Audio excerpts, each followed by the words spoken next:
Hey friends, welcome to another episode of the She Is podcast. Today I get to sit down with Amy Long and we are laughing because my dog is having a fit if you cannot hear him. But we're going to work through it. It's going to be fine. I am super excited about this conversation because when Amy and I initially connected, like it was just a super easy conversation to have, and that's what I love. I love easy conversations. I love connecting with people and letting it be easy. So as a child, Amy experienced repeated trauma. It wasn't until later in life that she learned the impact that it had on her brain development and how it has informed her choices. Amy is going to discuss how trauma, be it one incident or many, changes our brain and how we navigate the world, how it can stop us from showing up, taking up our space, and using our voice. So, Amy, I will hand it over to you, and you can give us a deeper introduction if you so choose. Start wherever you'd like. Awesome. Well, thank you. Thank you so much for having me. I'm super excited to be here. And like you said, when we connected, it was an easy, fun conversation. So I'm really looking forward to this.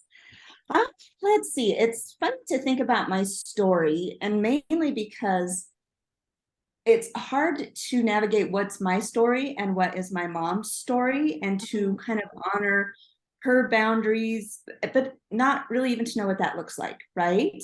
In 2020, I was going to start my own business and do coaching around trauma informed. And I was really so deep, I think, in her story that I ended up not moving forward with it, right? Because it's not about, I never want it to be about bashing her choices, her decisions. Um, yeah, and that's just it was a really big struggle for me. And so the point of that is that, see how I can tell you my story and keep it my story. So the trauma I experienced growing up was domestic violence.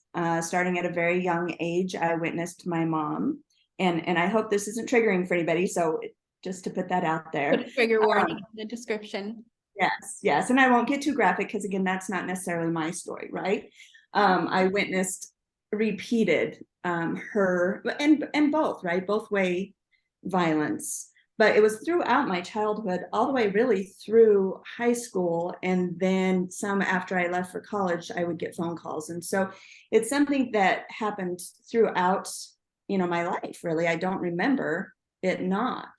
And so kind of spent so many years. Let's just say I'm 53, and it's probably just been in the last 5 years that I've kind of been like, oh, okay, let's actually look at that and not just be the victim, right? Not just stand by, well, I was raised this way and I was brought up to witness this, and this is just how I am. And sorry, sorry, I'm an reactive asshole. I can't help it. It's who I am. And it took a long time to, one, get tired of myself, and then two, to want to look at it deeper and how, just what it meant to witness that and to go through that. And I am in a couple books that were instrumental for me. The first one being Change Your Brain, Change Your Life by Dr. Daniel Amen. Yep. So I read that book, I want to say probably 5 years ago. And I was just like, what? Like, that's, first off, I didn't know that having that traumatic experience over and over again changed how my brain formed. It changed how it was wired, changed my amygdala. It's always a hard word to say. Yes. And my nervous system, and that it wasn't just me being like, oh, I'm an ass, sorry. It was how my brain was wired and developed, and then how I navigated the world based on what I experienced. And so to read this book, it was just, I can't even now when I think about it, I was so excited because I was like, oh, I have some power in this, right? Because especially as a child, when you don't have power. And I love the word agency. Like, that's one of my favorite words when people say something about agency or having agency. And I'm like, oh, I love that, because I didn't ever, even into my adulthood, I didn't have agency, because I just kind of was the victim and didn't think that I had the ability to make any kind of changes. Wow. And yeah, and so such a fantastic book. I loved it. I was like, oh, so so you read the book. I don't know if you do this, but I do this. I read a book and I'm like, a light turns on and I'm like, oh, well, now I have this knowledge, and so bam, I'm fixed. Sweet. Guilty. Guilty. And you're like, and then something happens and you're like, oh shit. I'm Yeah. not fixed. Yeah. And there for a while, I just kept reading books. And full disclosure, like I'm a self-development junkie. But I noticed one year, I think I had a goal of reading 15. And at the end of that year, I had met the goal and I had read some great books, but really all I walked away with was a list of things that I was still doing wrong, areas I was failing in, and I thought, I'm not sure that that's the goal of those books. Yeah. Same with the Change to Bring. It's like, you have to be an active member, an active participant in that ongoing journey. And I'm going to tell you, that kind of sucks. Like, I wanted it just to be magic. Like, can't I have some?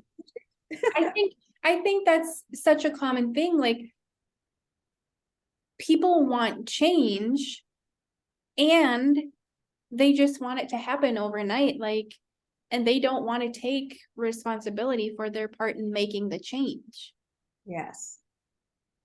Yes, I am super guilty of that. And even having that knowledge today at 53, I still have to catch myself and 2023 for me is the year that I'm not signing up for anything. I'm not signing up for any courses. I have so many books I haven't read. I'm not buying any more books because I'm like, okay, implement. Like, it's time for me to implement. How many classes can you take on how to do an Instagram video, or how many classes can you take on how to create a workshop, or this is what happened to your brain, or get up at 5 a.m. or whatever it is. Yeah. I just keep taking class after class, and I'm like, okay, so that has to stop. So no more for me in 2023. I'm probably going to have withdrawals at some point. It's funny, like on January 2nd, I was doing something on Instagram and a free masterclass, and I kid you not, I like clicked sign up now, and I was like, oh shit. No. Had to remind yourself, like, no, Amy, we're not doing that this year. No. And I'm like, yeah, but it would. And I'm like, no, there's not a magic pill out there. There's just not, right? And yes, while there's some technical things that maybe I might need to do a YouTube video, I really have, and each of us have all we need. Seriously,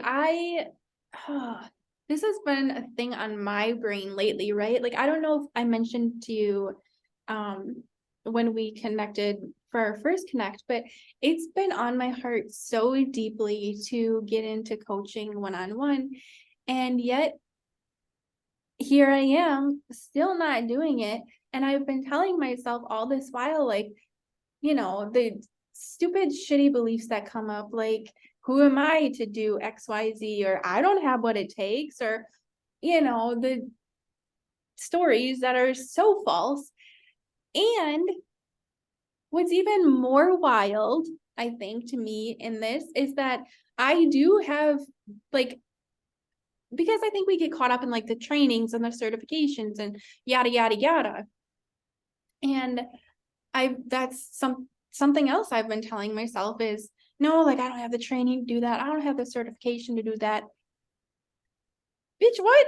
I literally, part of my schooling was life coaching, and life coaching is a broad term, right? But like, the fact that I've been telling myself that I don't have the training or the certification is just freaking mind blowing when I did get it in, I think it was 2018. So holy smokes. Yeah. And it's, I wish I could give you a magic pill. Yeah, right? Yeah. There's just not. And it's so much of just do it. Like, do it. I'm the same way. I think, oh no. And then what's funny is, as you cross paths with people, and some of the people that I really admire have no coaching certification, have no, like, and some of them could maybe use a little, but a lot of them are awesome, right? Yeah. And it's the sometimes it's that antiquated, and I'll speak for myself. I used to really think you had to go to college, Mhm. right? It's like I was the first one in my family to go to college. And then my girls, we really kind of instilled to go to college. And then now I'm like, you know what? Wait a minute. No, you don't. Yeah. You don't have to go to college to be successful. When I left social work and went into real estate, the gentleman I worked with had never gone to college, and he was very successful and is very successful. And I was like, okay, wait, that doesn't fit the, you know, A, then B, right? And Yeah. so to learn that, and so for you too, to be like, you have life experience, Yeah. you have the knowledge, and the heart for it, Yeah. right? Sometimes it's really just that heart for it. And I think that is, in my opinion, 90% of it, to be honest with you. And Mhm. then to have some systems in place so you're not just shooting the shit when you coach somebody. I Yeah. had a coach that just did that too. And I was like, sure, I should be paying you for this. Anyway. Oh, yeah. And like you said, like some of the people who you follow or whatnot, like there's some of the same, I have the same experience. Like some of the people I follow and whose worlds I'm in, like they have no official training, certification, degree. And yet there's some of the people that I see making the most impact, the most, like it's, oh, yeah. Because they're doing it, right? They're taking the steps, they're posting the video, they're Mhm. opening their mouths. And that's, circle back to childhood trauma. One of the things that I did learn about that is, especially for me, it wasn't an overt thing. I wasn't told to not tell, or I wasn't told to be quiet, but it was just kind of that, what I got from it is that you don't tell people what goes on in my house. Okay. And then you also are very good at being unseen, right? And it's one of the things I think you and I talked about, and while you and I, and even prior to this, talked about my yoga classes starting, I don't freaking want to be seen. Let's just be clear. I don't like it. This morning I went to a networking and to talk about my class or talk about I'm just like, ugh. But I've spent so much of my life trying to like put somebody else in front of me. Like, here, I will support you. Like, you can do it. And then to finally have this calling and to keep ignoring it, and then to be like, no, like, you have to be seen. That's how we're going to make a difference. That's how we're going to change, right? I went to this great women's conference in October, and I'm going to say it on here. I didn't know that 2% of venture capitalists go to women businesses, while 98% go to men's. And I was like, no, it's 2022. That is not correct. And, had a conversation about it. And it's like, no, it is true. Yeah. Even though women businesses tend to be more successful, have a positive impact on the environment or people. And I was like, that's bullshit. Mhm. Right. And so then I was like, okay, so who could I support to change this? Like, how can we change this? But I don't want you to see me, and I don't want to have to say it. Like, I want somebody else to do it. Someone else should change it. I want to change, but someone else should change it. I literally spent like all of the rest of October and November telling everybody I would see, did you know? And I'd be like, what? And I was like, yeah, you should do something about that. Oh my God. Oh, change the world, you go. And finally in December, you kind of have that moment where you're like, oh, well, shit, is it gonna have to be me? Because I don't want to be seen. I got nervous system issues. I just recently actually learned, it was funny because we all know about fight or flight. Yep. Right? We all kind of have a grasp of that. We've heard of it a lot. But the other one is freeze or fawn. The other two are freeze or fawn. And so freeze can manifest as brain fog, procrastination, indecision. Maybe What are you calling me out right now? Like what? I know. Procrastination, huge. I was like, oh, oops, oops. Wow. And so, but the key to getting past that then is to really regulate your nervous system. right? To get in your body, to get out of our heads. You know, I was listening to something and he called it crazy town. And I was like, oh man, my head is crazy town. I would hate for somebody to be in here. They'd be like, whoa. That's what you think? Crazy Yes. town. I love it. Oh my gosh. Okay, so what was that? Fawn, freeze or fawn? Uh-huh. And so fun is kind of where you're overly nice to somebody or you're overly like too much of Okay. trying to. I don't do that very often. I'm not very nice. Fight or flight. I spent a good majority of my life in fight or flight, right? My relationships would end quickly or I would fight. One of the two, always. But then so this freeze, and I want to look at my notes so I get the right word. Sure. So fight or flight is hyper arousal of your nervous system, to where freeze is hypo arousal. Mm. And then that's that disassociation, the brain fog, the indecision, the I don't know about you, but I make a decision and then I unmake it. And then I make it, and then, like in the span of 5 minutes, right? It's made, it's unmade, it's made, it's unmade. And I'm like, man. Yeah. But that can be a trauma response. That's just that our nervous systems are not regulated, and it again falls to us to do the work.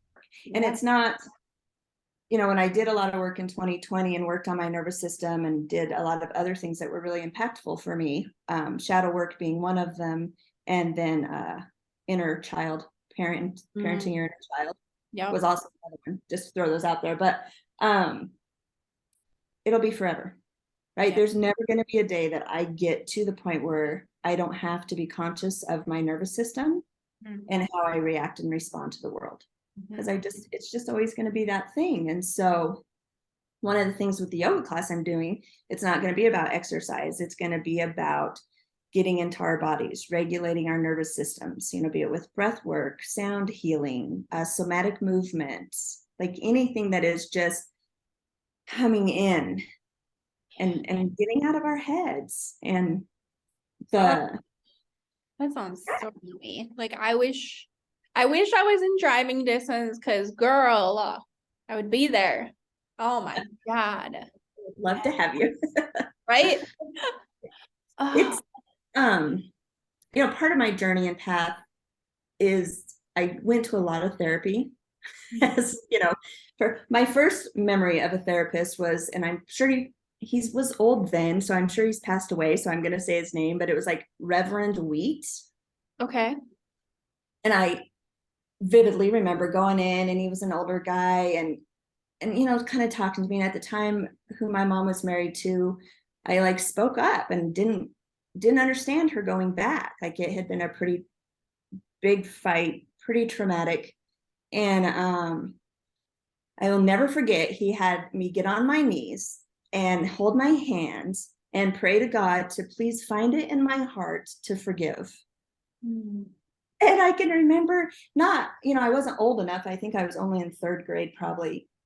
I wasn't old enough to conceptualize it, but feeling so bad, right? So shameful that how could I not forgive this person that, you know, yeah, he beat my mom up, but now God wants me to forgive him too. And shit, like I'm in trouble, right? If God's now mad at me, well, I just don't know, you know, I didn't know how to do that or what. I was like, wow, I thought that this was wrong, but I guess maybe it's not, like I'm the wrong one. And so Wow, confusing signals. yeah, it was really not a great experience. And so then, you know, come into older and different therapeutic therapists, not therapeutic therapists. Anna, and I am not saying anything bad about therapy. I just want to clarify that this is Yep. my experience of therapy. Totally. And on my path and journey, I know that some of it has been extremely helpful to me to understand and be aware, to not feel wrong. Yep. When you're a kid and your mom gets beat up and you can't stop, you feel very helpless and hopeless, and then you own responsibility even though it's not yours, right? Oh, Nobody explains that to you. You just feel like, gosh, I can't protect her, and she didn't protect me either, and that sends another message, right? That I wasn't important enough. And one of the things in my life is significance. And I always want to help other people feel significant, because it feels shitty to not feel significant.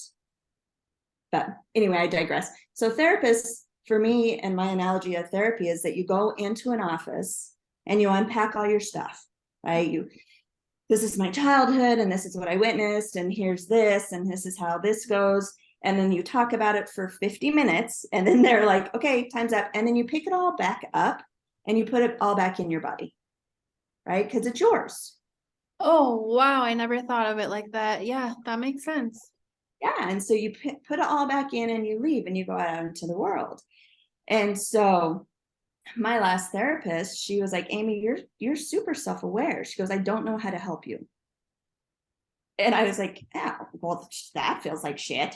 But the good news on that is then I looked more into somatic, into body. And my last yoga certification, she's a great somatic yoga therapist teacher.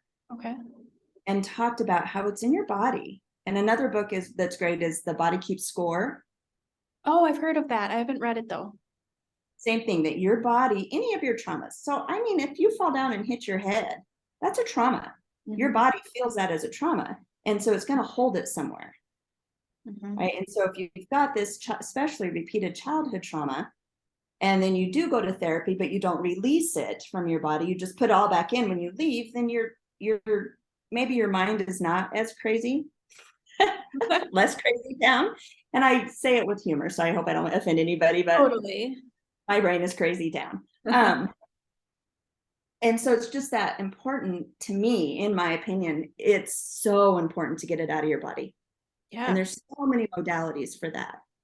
Oh my gosh, especially today in the world we live in. I feel like there's always been the modalities, but I feel like people are becoming more open and aware of them, which thrills me. Yeah, I agree with you 100%. Especially because I'm older, you didn't talk about that stuff. Right. It just wasn't. And just like me, I didn't tell people what was going on at home. And at one point we went to a women's shelter and I had to go to school, and you just don't tell. Like, you don't tell. That's not. And again, my mom didn't ever have to point her finger at me and say, don't tell. You just knew. Yeah. That you didn't tell. Yeah. Yeah. And it wasn't, in that women's shelter. And one of the things with my social work degree, when I went into domestic violence, which is not the smartest thing to do if you haven't healed from your trauma, but whatever. I haven't made some of the most stellar choices. I have good intentions, if that counts. Yeah, of course, counts for something. But just that focus on the kids. Yeah. Because I think, and I can tell you, one of the things I hate more than anything is the statement that kids are resilient. They're not. Right? They're not. If people don't think that what they do or what kids see doesn't have a negative impact on them, they're wrong. Kids are not resilient. Yeah. Right. And we see that and I don't want to spend a lot of time on here, but we see that in school shootings. We see that in things where kids, they're not resilient. It comes out somewhere. Yes, along the line later in life, for sure. And not, obviously not all of them shooting, but right. In other ways, be it addiction. I had my time with drugs. I did drugs. Okay. I can honestly say I was addicted. And even now as an adult, I'm very cognizant of my drinking. I don't do drugs, and I don't do drugs because I know I have an addictive personality. Yeah. Right. It's a numbing and a stepping away and a stepping out. Wow. So, okay. So you said you started like your healing journey. Would you consider it a healing journey about 5 years ago? Do you remember like I don't know if there was like a defining moment or point or circumstance that you were just like, wow, like something's got to change. I'm responsible for that change. Was there anything of this sort? Yeah. That's kind of personal. It's so you don't have to share it if you don't want. I was in a relationship and now in hindsight, I can see it was definitely a trauma bond. Okay. He meant more to me than, which is hard to say because my kid's dad, so sorry, children. But we just had such a great connection, and our good was so good. Our bad was so bad. Mm. So bad. Not healthy at all. Not good. Not good. And me being reactive and doing things and then being like, what the hell, Amy? Like what? And kind of falling back into that, well, it's just how I am. Like I just can't. I'm sorry. Right? Like I can't control this. I don't know how. I haven't seen a good relationship. I didn't know what it looked like. Yeah. In fact, my ex-husband, I can remember when we got in a fight and he didn't yell at me, and I was so hurt that he didn't love me. And he was like, what? And I was like, well, if you don't yell at me, like for me, love is yelling and screaming. Oh my gosh. Unfortunately hitting, and I didn't want him to hit me, but the yelling and the screaming, I'm like, well, I must not be worth your time. Right? If you can't yell it, don't. And so it was really kind of at that point, he was like, what? Well, he started yelling back because it's easier to pull somebody down than to him to pull me up, unfortunately. Mm. And so come later, probably what, 10 years. And I just wanted to change. It was exhausting. Like it's exhausting being me, right?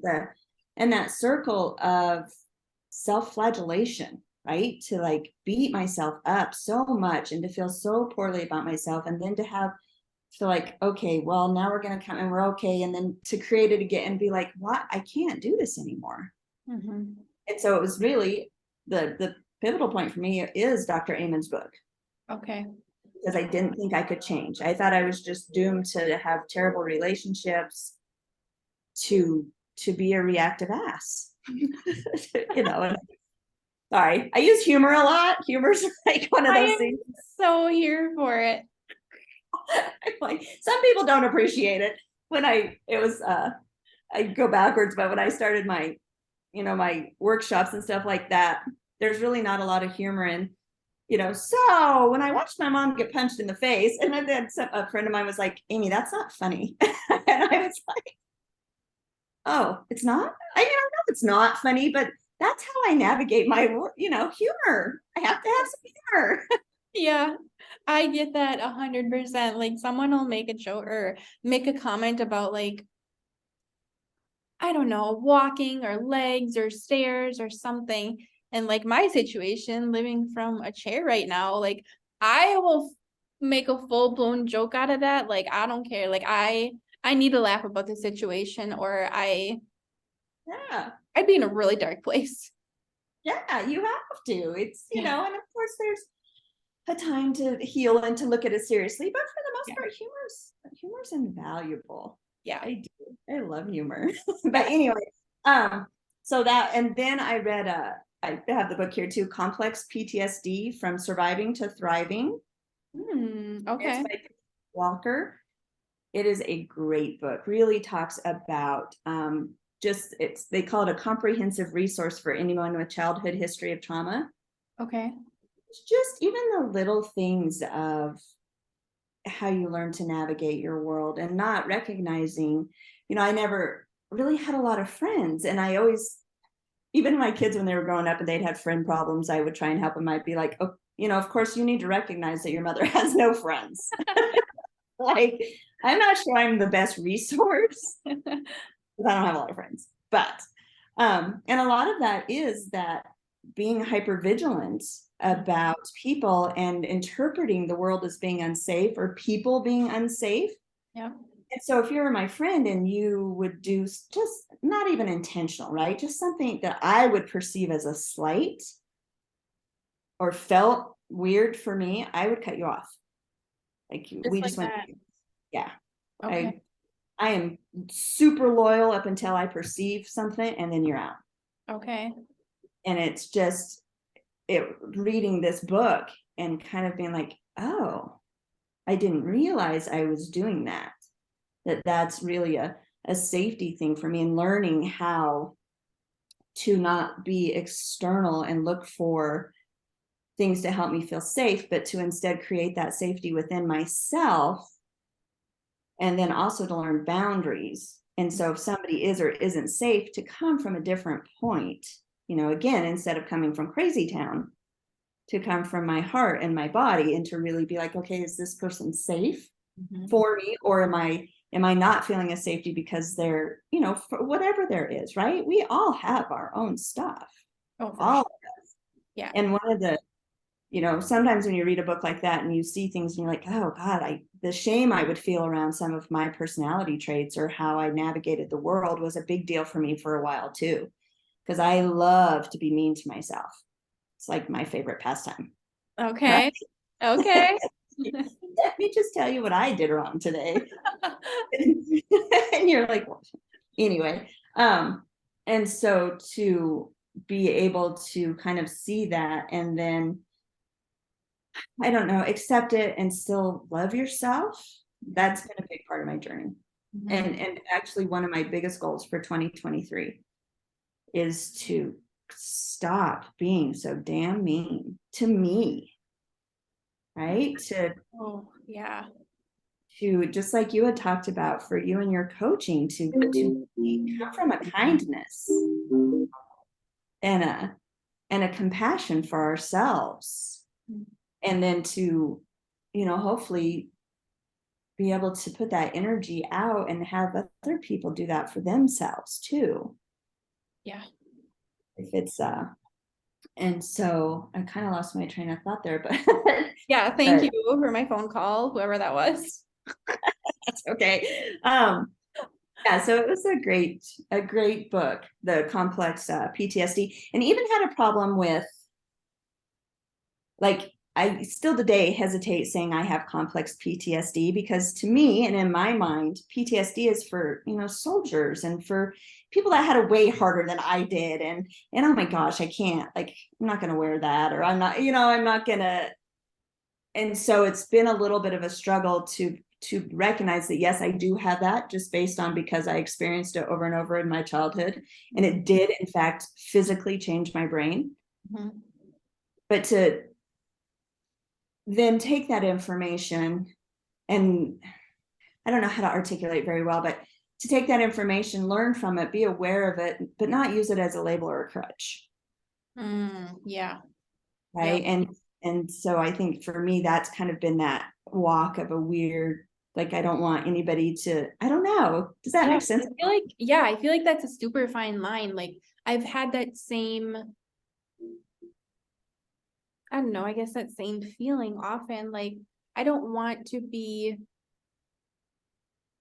like, I don't want to fall into the victimhood of, oh, like this happened to me, yada, yada, yada. And also, it is part of my story. And so, like, the balance between is really hard to find sometimes. It is. It is. I think a lot about that a lot, especially wanting to, you know, put myself out there more. And on social media, I have a TikTok that I'm struggling with a little bit, just because it's TikTok. but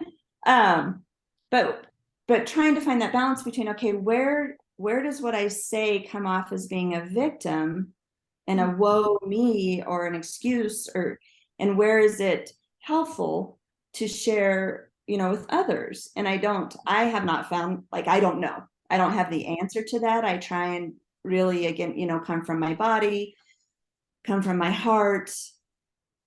And then I'm sure some people will be like, oh, wah. And, you know, and some other people won't. And that's going to have to be that acceptance of that. Yeah. Yeah. For me, I think, like, if you're truly, you know, like you said, coming from your heart, I think that's more often felt than not. And so people just know. People just know that you're not coming from a for me state. And, you know, I don't know. Yeah, that it'll be an energy maybe. Yeah. Out, or it can also be another excuse to not move forward. Right. And so to be cognizant of that as well. Like, oh, wait, is that just my way of getting myself out of this? Yeah.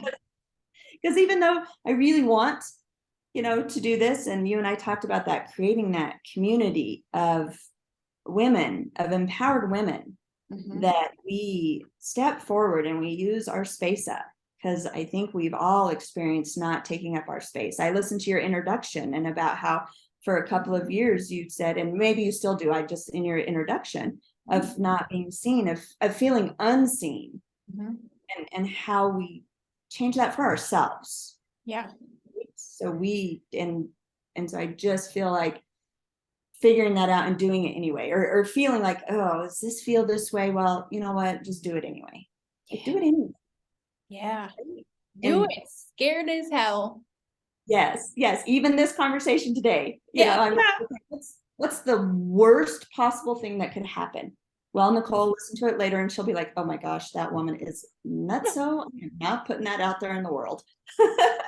No, Right? I would look back at it and be like, oh my God, my dog's barked 500 times. My phone rang and it came through my computer. Like, this is a mess. And we're still going to put it out there because why wouldn't we?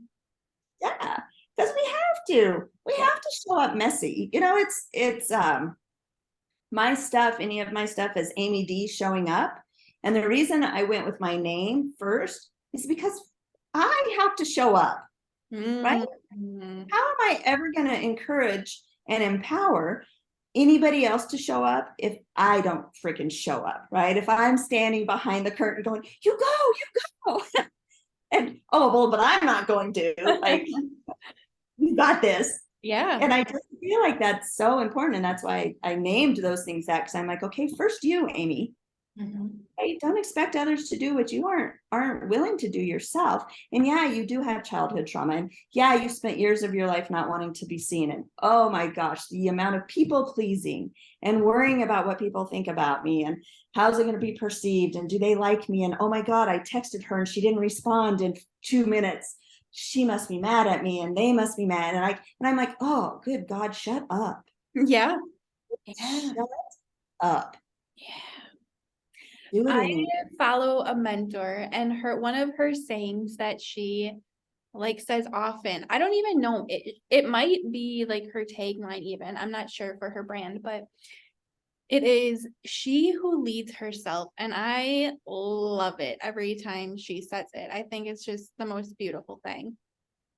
Yeah, it is. Yeah. It is. And it's our time.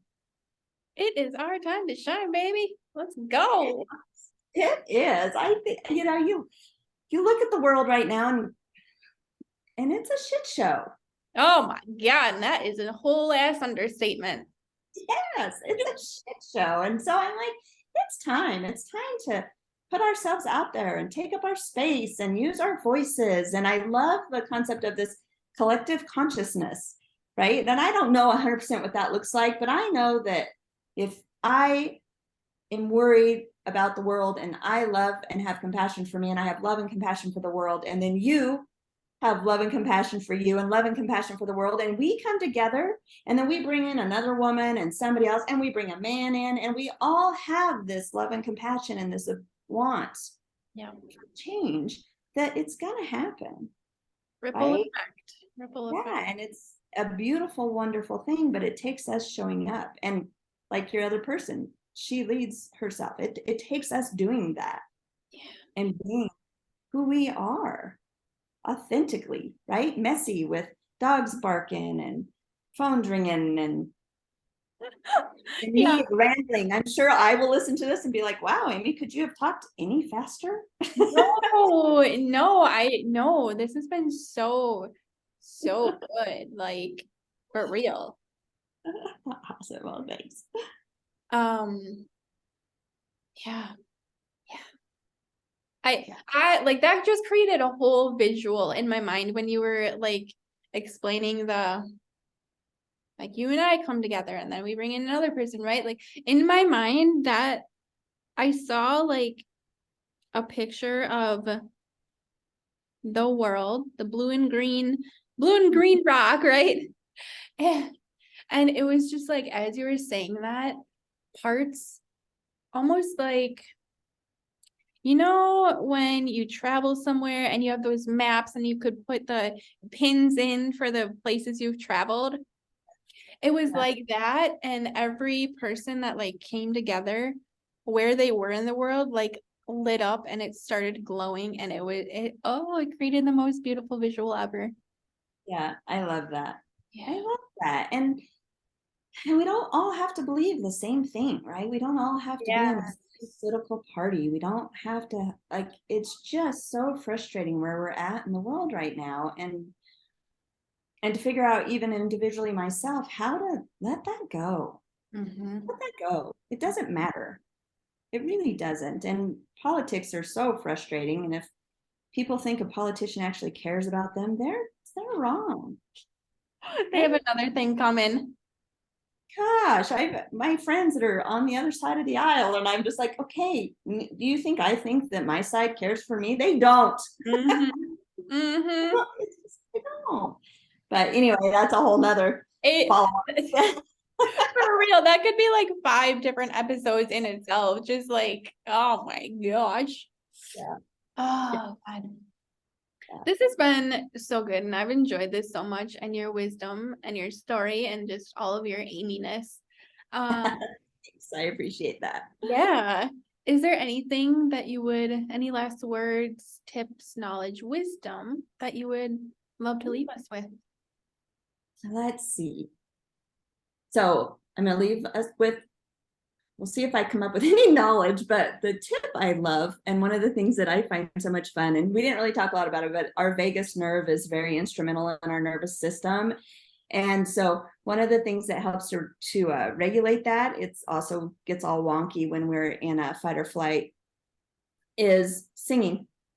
So I encourage everybody to, when you're in your car or you're in your house or wherever you are, to sing. And it's the vibration. So your vagus nerve is in your neck and runs down. It's your longest nerve.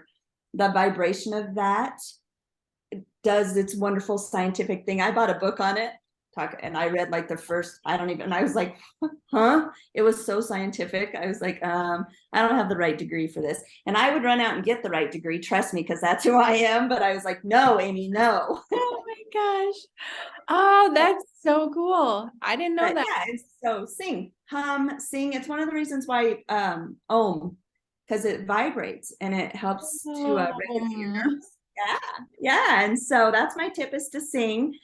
Um, and honestly, my knowledge or wisdom is just to love yourself, be kind to yourself. Like 2023, we can have whatever goals we want and we can have all the things, right? But I think the first thing that we all could use is just some self-love, some self-compassion. And especially as women, good gosh, you write out your to-do list and tear half of it off and throw it in the trash, because we are just nuts, right? We yes. do all the things all the time for everybody, and and really our focus is fractured doing all of that, right? So pick a couple, focus on those, and then go out in the world and take up your space. Take up your space. Amen to that. Oh my gosh. I love it. I love this conversation. Thank you so much for your time, your energy, and being willing to share your story and yourself with us. Yeah, thank you so much for having me. I'm so looking forward to continuing to follow you and watch where you go. And I am so excited about, excuse my dogs, seriously. So excited about your yoga studio and all the endeavors that you are about to take on. It's gonna be so good. You're showing Thank, up, girl. You're showing up. thank you. Thank you. Thank you.